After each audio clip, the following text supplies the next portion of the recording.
yoldayım bugün. Bir bilinmeze doğru.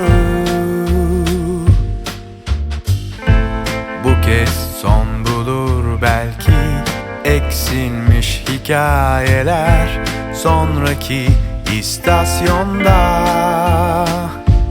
Neredeyiz? Hangi yolcuda kaybolduk ararken geçmişi? Giden gelmiyor, kalbin kabul etmiyor, ruhum acı içinde uyanmak istemiyor, bitmiyor. Rüyalardan rüyalara yolculuk içinde sen, bizden vazgeçme vakti.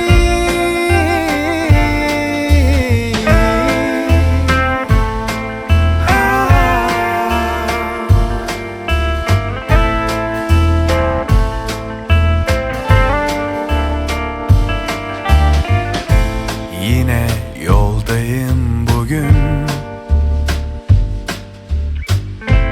Raylar kırık dökük. Kuzeye doğru giderken yalnız yüzler ordusu oturmuş loş vagonda. Neredeyiz? Hangi yolcuda kaybolduk ararken geçmişi? Giden gelmiyor, kalbin kabul etmiyor, ruhum acı içinde uyanmak istemiyor, bitmiyor. Rüyalardan rüyalara yolculuk içinde sen, bizden vazgeçme vakti.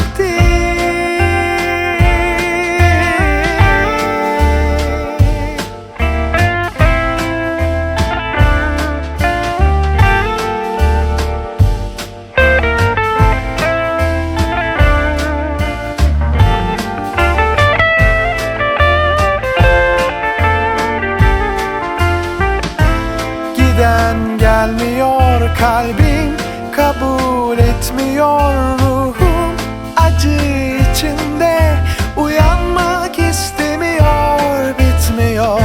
Rüyalardan rüyalara yolculuk içinde sen, bizden vazgeçme